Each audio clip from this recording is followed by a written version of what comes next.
TriView TV. New media with a difference.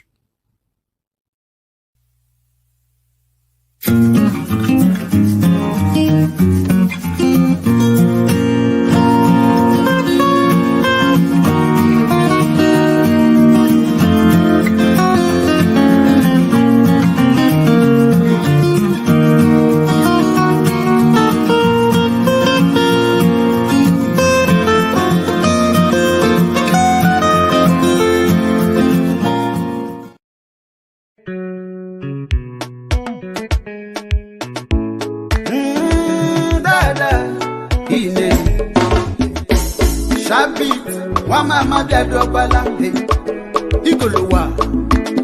igolowa na soshela no boy ije ahem no gala beke ala Asia America Europe kwano ebiado na Africa ebe kanyi corona jule belile omo wona hune shishi corona anyhow now, a isolation center. When you saw the war, you go like Bobunaga. Oh, ya lewe hoku, Abjalo Walile. Omo Wale Mokoro. Yawuro Gebe, no goma. I got a loyalu. I got wish ya. Okwanubodo. Wakaino Oya lewe hogu eliwalu walile nogwo Oya lewe hogu eliwalu walile numulo Chineke biko nyeranyaka ndemane begbola nakwa. Do you know who I am? Corona humble oge ewonna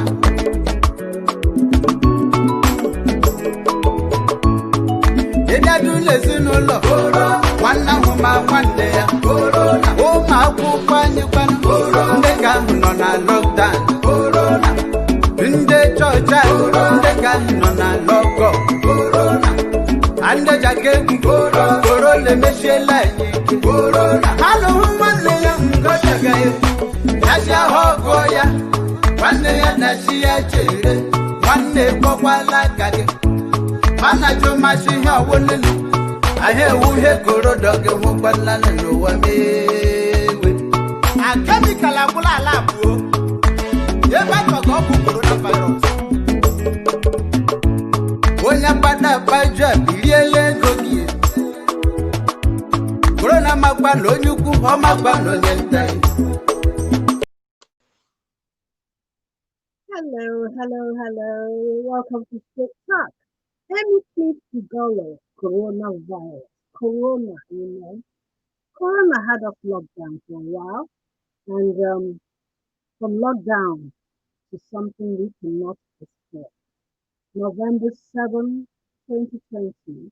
My name is Mrs. Maureen with Maureen in your Welcome to Straight Talk.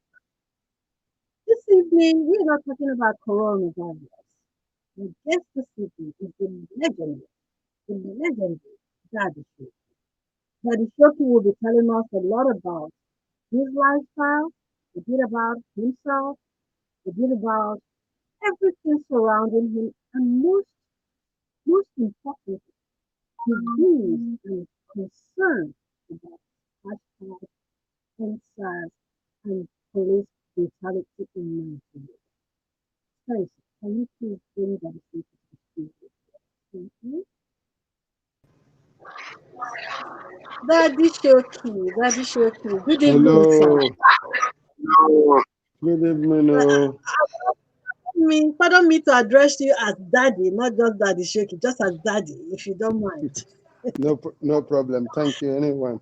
You're welcome to Straight Talk. You're welcome. I am so privileged and honored to have you today at Straight Talk. I must tell my viewers and listeners, I have known Daddy Showkey ages and ages, and this is the first time I'm able to get an interview, get to talk with the legendary Daddy Showkey.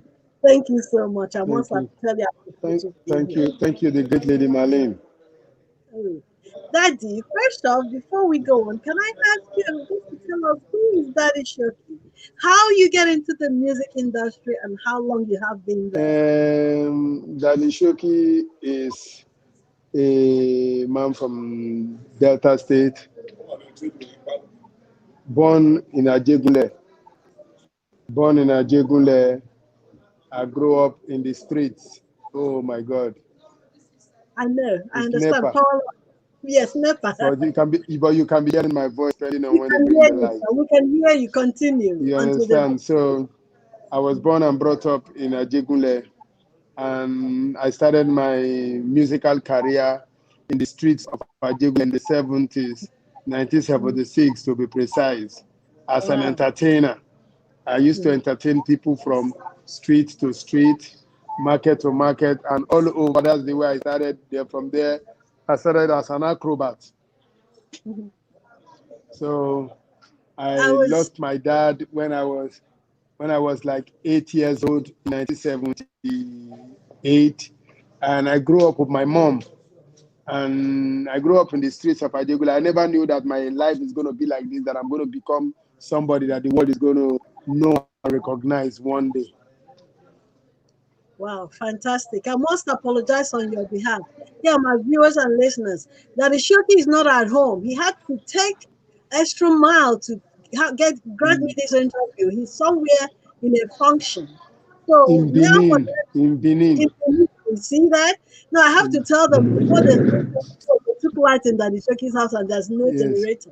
He's not at home. He's in a function and they're You trying to see, get his. you can see it is one of my bros that use on his phone, the light. And that's what I'm God. using right now. The man Oh my does God. volunteer on his phone and I'm using the light. Hey, yeah, thank you so much. And sorry for that Yes. interruption. You started you at Degule and you started as an acrobat dancer and all that. Yeah. How do you classify your style of music? And there's a particular dance step that came on with it. Yeah. How did it all come Yeah. about? First of all, dancing has been part of me from my days as an acrobat. I Mhm. started dancing from the streets of Ajegule, and apart from being a dancer, I used to be a boxer. Mhm. So the dance that you're talking about came out from boxing. Mhm. You understand? That's So the I built Galala the dance. dance, the Galala dance. I built it from boxing. So when I Mhm. wanted to release my album, I Mhm. wanted to do my solo album. I said, okay, let me do something that is different for what everybody is doing. Let me create a dance that I can identify with, that everybody will say, this dance is from Africa, from Nigeria. You understand? So, but today, Mhm. I thank God, people try to change the name. They try to, everything they do, they are still dancing my dance. Yes, that's true. I know that. I can testify to that. Yes. Daddy, you know you don't have a lot of time, so I'll be rushing quick, quick, quick. Although a lot of people are now trying to comment and all that, Oh, but they have thank to wait. God. Yes, a lot of people are oh, Thank you, Bros. Enaro. the NEPA. Thank you, NEPA. Maybe it's the No, rate no, or this English. one is not thanking NEPA. I have to thank the person that used his phone to be supplying me light. Okay, thanks a lot. Daddy, this one is one of the questions that was asked by one of your fans. He said, Yeah. I understand Daddy don't eat chicken. It's a quick question that it came off very fast though. I understand you don't eat chicken. Can you explain us to us why you don't eat chicken, Daddy? Because my first pet that I had in my life was a chicken. Ooh, I trained the chicken, and the chicken used to live with me and my mom. The way people go out with a dog, that's the way I go out with my chicken ranking. My chicken was very big, and it was in 1996. I got my chicken in 1987. And you know that I traveled to Europe, and people were telling my mom that people were saying that that chicken is like juju, my jazz that made me to become what I am. So my mom now killed the chicken in December 1997. 1997. It didn't pay me well. oh, okay, so that's why Mm. you stopped. So, but not that but because of that thing, I started Mm. eating chicken. Sha. You have? No, I started eating it because many people were Okay. saying that there is something that I did that made Okay. me Okay. That's why made you. me say Yeah. it was because Yeah. of my chicken, the way I loved my chicken. That's Yes. why I decided that I will not eat chicken. Okay. I will not eat chicken. But after that incident, my mom, I Okay. now decided that I'll be eating it. Okay. Okay. Another question is your dada, your Rasta hair. Now I want to know, is it real? And if it is real, for how long have you gotten it? Are you dada for real? My dreadlock, my dada is real. Thank you for calling it dada because that's what we call it where we come from. My Yes. dada is real, but my dada is a covenant between me and God. Okay.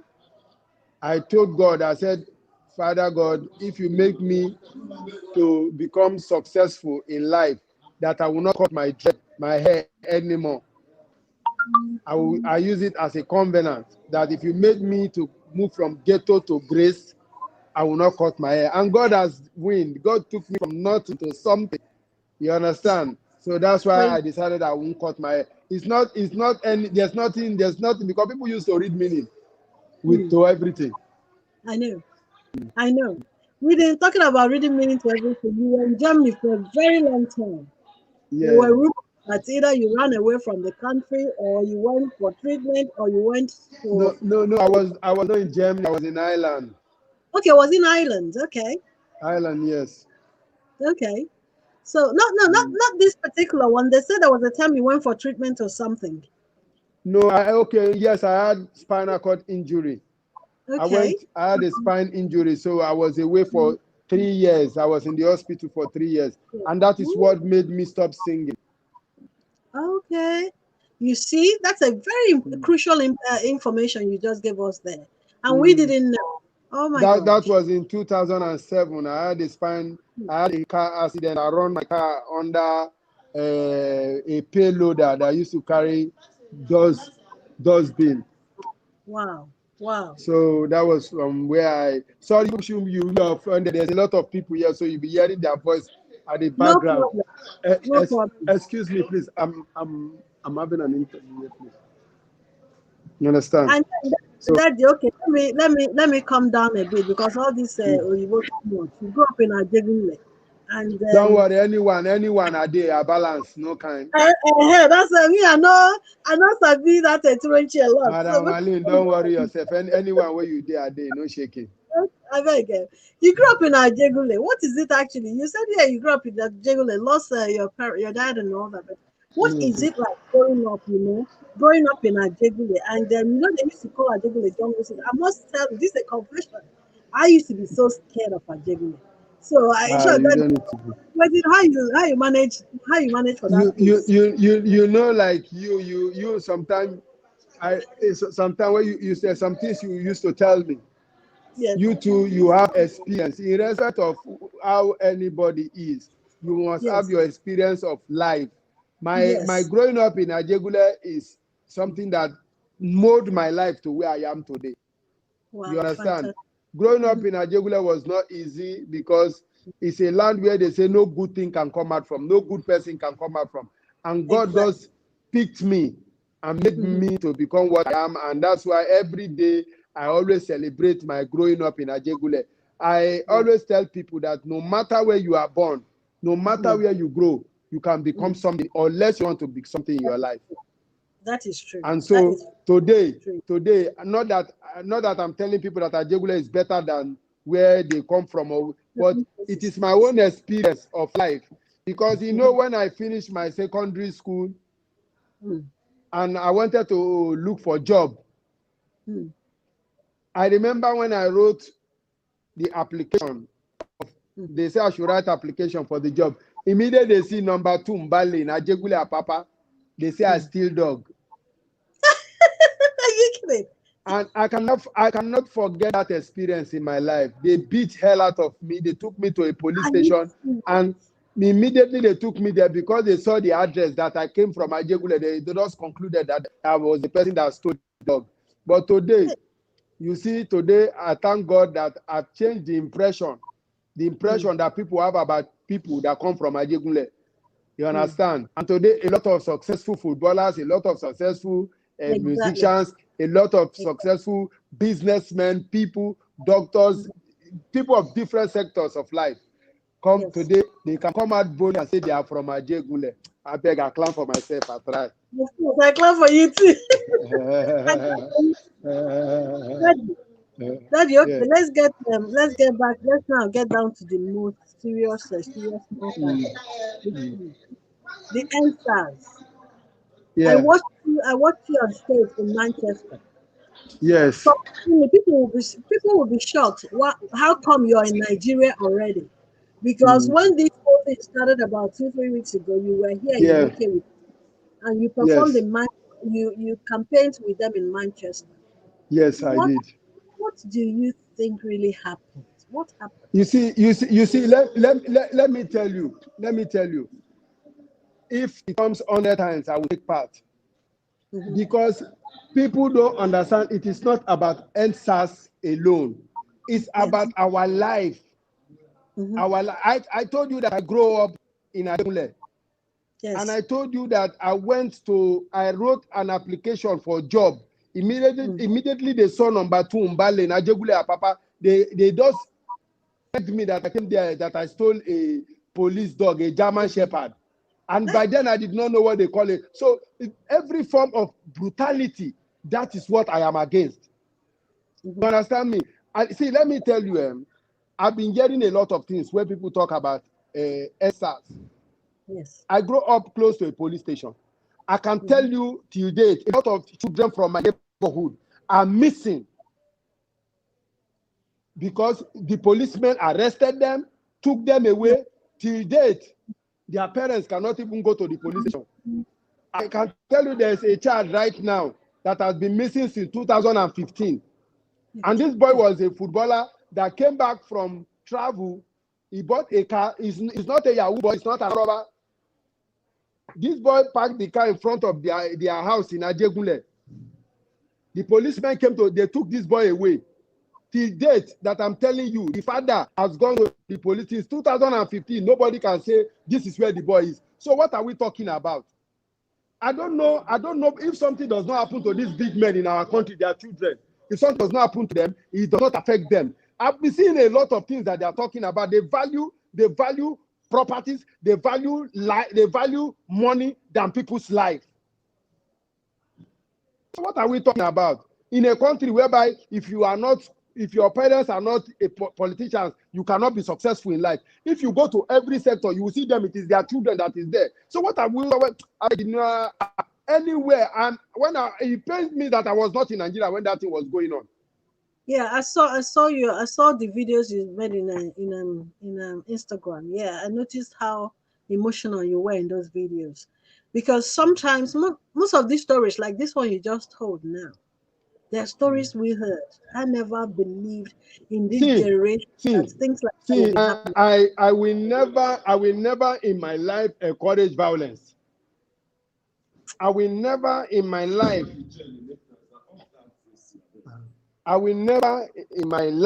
encourage violence. I will never in my life tell anybody to go through violence to achieve anything. But let me tell you, I can tell you that it pains me that they set up panels, and these panels, they don't know the right people to go to tell them about what people have been going through when it comes Yeah. to brutality of all form. Not only the police, but the army, the military men. If you come to my neighborhood, you will see children being treated as slaves. It does not mean because I was born in Ajegule, that means I must be an armed robber. You understand me? So Yeah. this time is time that it pains me that most of those children, most of those people that hijacked a peaceful protest and turn it to stealing and vandalizing, God will not forgive them.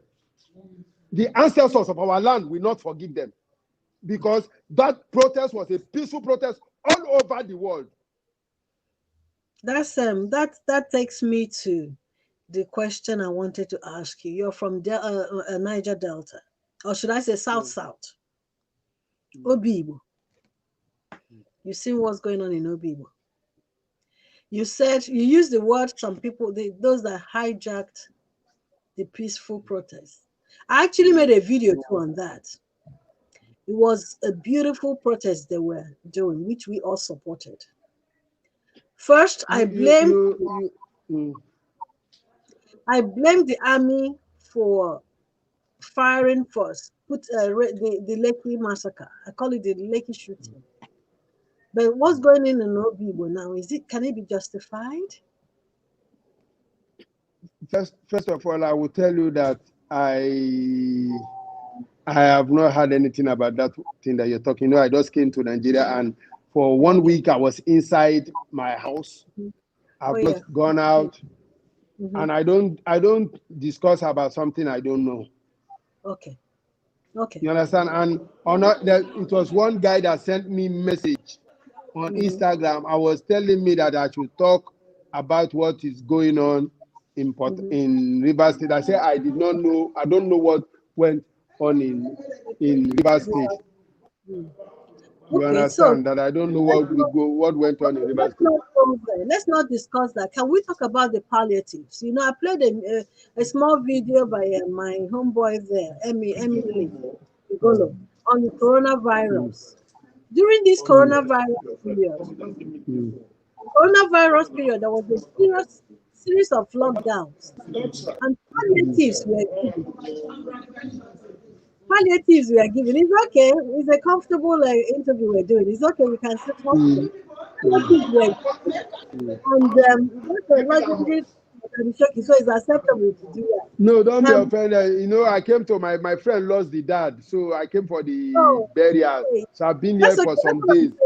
Yeah, that's what I'm saying. The people are just working. I just left outside. There's a lot of crowd outside. I have to come inside to go on with this interview. A lot of people want to actually interact I am hearing you about the palliative. Yes. How can we justify all those tons of you see, we are not fools. Yes. And I will tell you every day, Nigerians, sometimes we get carried away with things. We have things that are very important that we are talking about. And that palliative has been there for God knows when. They open the palliatives all over to distract people from what is going on.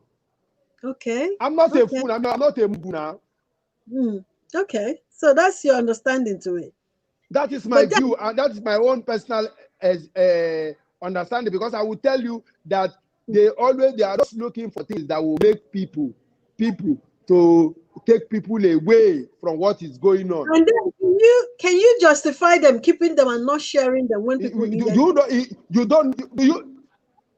you know that during the lockdown period, it was private people, it was private individuals that survived our people.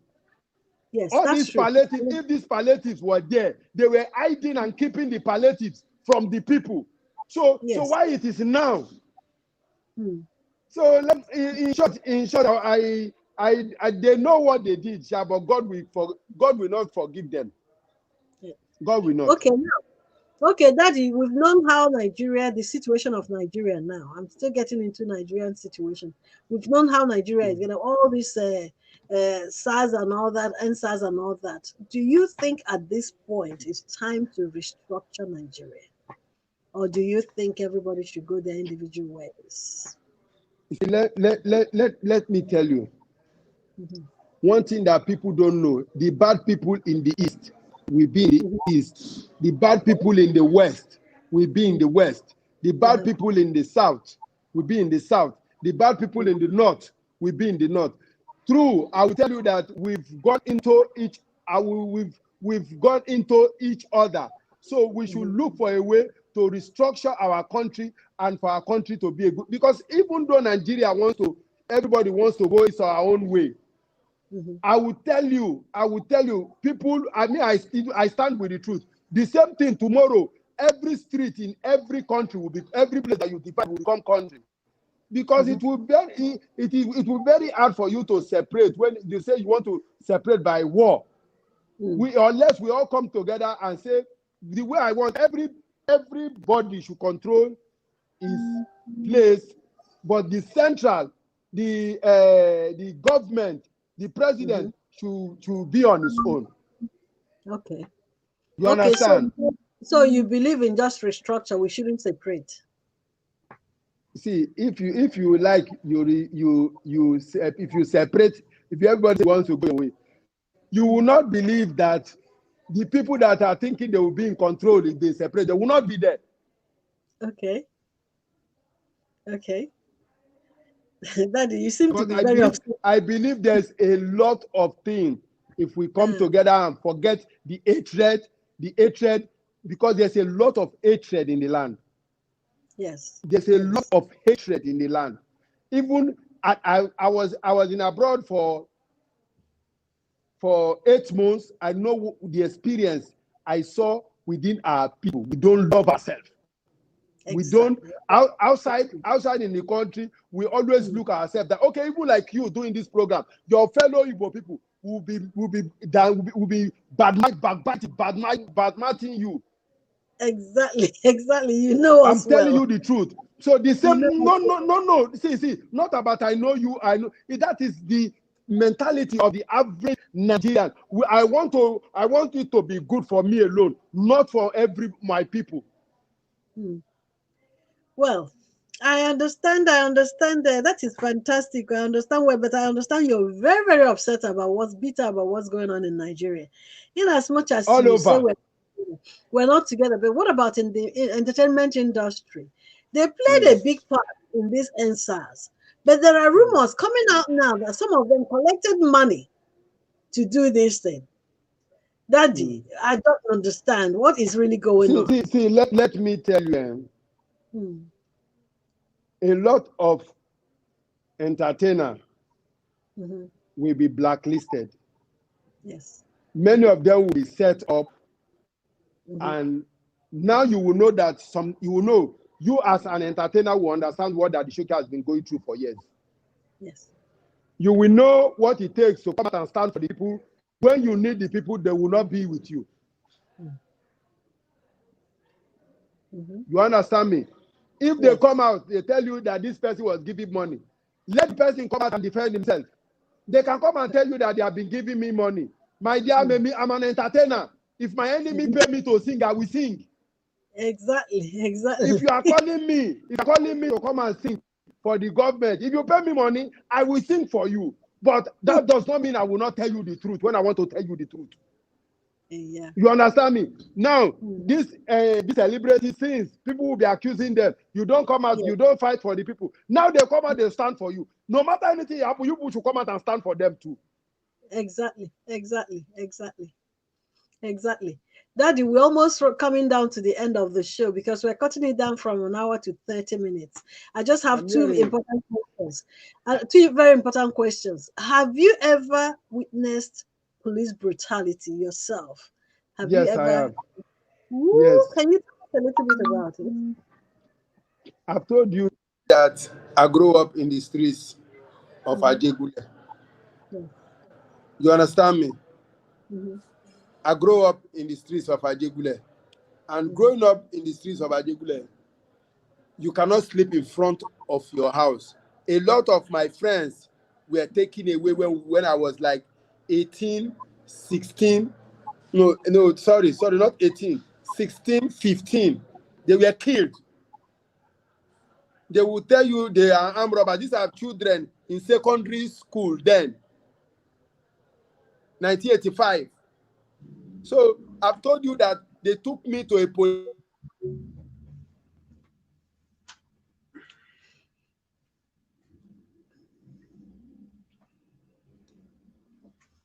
Your system froze. Police station. Sorry. I told you that they took me to a police station. They accused me of stealing. They accused me of what I did not do. And they did not give me any option. They almost broke my leg. They accused me of, by then I did not know what they call German Shepherd. But all I know that every foreign dog is a police dog. But I was thinking I stole a German man. Later, I find out it was a dog that they were accusing me of. So I can start naming form of police brutality that I've gone through in my life. Oh my gosh. Oh my gosh. You understand? So it Yes. pains me when I see this thing now. It is because it affected poor people in Nigeria. That is why they are trying to change it. Mm. You Oh, wow. understand me? Yes. These people that are doing NSAS, what they are fighting for the common man children. They are not fighting for themselves. Mm. Amen. Well, before that the Showkey leaves us, let me acknowledge a few people here. Chinedu Asuzu Peters. Well done. Thank you, Chinedu. Thank you for joining us. Mr. Godman says that the Showkey, I salute you. Thank That you, is, my dear. God bless you. and Femi Evans also said Showkey Baba. I wanted to know something because as far as I'm concerned, Daddy Showkey is the real area code coming from that's the area Baba you're talking to here. Chinyere, hey Marlene, you look like someone I knew in the US. Yes, Chinyere, I used to live in the US. Maybe I'm the same person. But Daddy, before you leave us, I know you have to run. Before you leave us, Yes. can you give us a little advice, both in diaspora and home? Give You see, this message is for everybody. Who is the government? The government is me and you. It's high time we realize that, see, we can be saying this government is not good, this government is not good. If you put a person that does not have good heart in position, it will show his character. Yes. You understand? So it's high time we realize that it is me and you that is the government. It is me and you. So we should start doing good. And let me tell you, there's nothing greater than forgiveness. Yes. Most people in power are very wicked people, very, very wicked. And that is why they forget that they are ruling people. They are serving us, not we serving them. Yes, that's true. That is true. Thank you so much. My dear, if you go abroad, if you see the way the government they are treating people, you will know we are in hellfire in Nigeria now. We are in hellfire now. That is true. That is true. Plus all your billions, plus all your wealth, you are living in hell. Yes, and I must tell my audience that the Showkey has a charity. I forgot to mention it, the Showkey Foundation. Daddy, Yes. tell us a little bit about this charity before you leave, and then you know the Abaya made homemade. I don't remember Yes, what all it made na made, confirm made. Aba confirmed. made. Please, can you Yes, tell sir. us a little bit about it? First of all, my foundation is called Lion Clan Foundation. Lion Clan, yes. Lion Clan, I grew up in the street. I used to sleep in the market. I slept on the road. I slept outside. I left home when I was very small. So till date, I still have passion for homeless people. So I decided that I will start buying buildings and building them for people that have accommodation problem. So I will give you 6 months to stay in one of the properties. After 6 months, you work and raise money and go and get yourself a place so that tomorrow if another person have the same problem. But that's what my foundation is doing. And apart from that, I like giving people hope, telling people about my life, history about my life, the way I grew up, so that I will take it to motivate other people. So right now we only have about 4 properties that we've inquired for the foundation. And but still we are still going to inquire more. We want to extend it to different states, not only in Lagos. Right now we started from only Ajegule as our case study, but some people have been in our property for 3 years. They don't want to come out. If I get free property, I don't go one come out. No. If you do like that, even inside the property, that means some of them still they pay light. Yeah. You understand? And not be say I be billionaire, not be say I to get money, but no, I just get happiness. Sorry, from grass to grace. To grace, you understand? Always understand that God has always been good to see you. You know, you know, a lot of people say don't put me into trouble for that my property. Some people you will not see them for road. You go carry like something happened to me for one person. I see him, he get problem. I can't help him. This one when I give him money, I rent house with my name for him. I don't know wetin, maybe he go somewhere, he can't die. They can't call me. I don't know him family. Yeah. I don't know him family. We start to the waka. Now God will save me. Now one man wey come greet and the man come. Now we come tell the man say, "Sisi, then the man come. Then the man come to say, if not be the man, the family tell me say I go pay 3 million. For burial Say I go rights. pay 3 million. Then the man come tell them say, the man I remember, the man come tell them say, now God go punish the family. Say this man, no, an Igbo person, no. You see? He said this man no know this person before. He rent house for her. He give him, he rent house, he dey live. Now the man they pay for the house. I even get one say for the house of my mother, they live before I build house for my mother. And they pay the house rent of that person. I don't know in family till today. Yeah. Now they come talk say they go collect. I come tell them say, okay, make I give them. Another man come talk say make I not give them anything. Say these people since where that boy they Lagos, they live for road where they dey. Say the boy they drive Okada and for where they get accident for Sonya side there. Yeah. Another boy, this one, I don't know where that one I put up for my house. Say make it live for there for Ajegule. I don't know as he go to NDLA, come carry him. Say he go smoke, he go. In Papa come. In Papa to say I must go find him pikin. And since when that boy they live for my house, and they give the boy money every month, and they take care of the boy. In fact, I no come one day. So you go know waiting anybody where they do foundation, this type of foundation where they do. Sometimes you go help somebody, you don't know what the person they do, you know. So now very dicey thing. I don't go through a lot of blackmail for this thing, sir. Yeah. To the extent, my brothers come say make I sell all the property, make I drive everybody. I say I no go fit do like that. I no go take because of one bad person can't drive good people. It's your calling. You know? It's your calling. You know? You can't do yourself. Daddy, I want to say thank you so much. Thank you, Madam Marlene. Thank you, Lady Marlene. I'm very, very grateful for you to bring me on your program. And all of una they listen to me, I beg. Just open a space for your heart to do good. Yes. This Madam Marlene, where they talk to, I know the good way you do for me many years ago. And God will bless you, Madam Marlene. Amen. God will bless you. You understand? For me So too. I'm very, very happy to come on your program. And anytime when you call me, I will sing come again. I beg, no Oh, best thank today. you so much. Just stay busy a little. So I thank you now. God bless all of you. So thank you. Thank you. Thank you, Daddy. Thank you. Okay. Well, you heard it from the legendary Daddy. When I say he's a legend. I've known him over 30 years. And today is the day I had the opportunity to talk to him. But because he had to run, and not having an hour yesterday, it's only a 30-minute trip.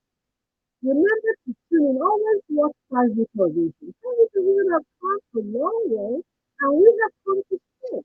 We have the program, which is hosted by, and because the same time, we have the Oma Kondi, Lion, whatever the one in there. So we have the Golden Capital, hosted by Charlene, and this great talking by your really, Ambassador Spencer, thank you for being a glorious friend and also continue to be. See yourself together, Mama is blessing in peace. We call her the Grandma of TV. She left us a few weeks back, but we're fully back because I mean, without us being here, she probably right now she's happy with us because we actually felt her absent when she left. Grandma, continue to rest in peace. And from me here, Marlene, Mistake Marlene, and everyone that joined me from America, from Nigeria, from UK, I say thank you. And until next week, remain blessed, everyone. Thank you. Preview TV. New media with a difference.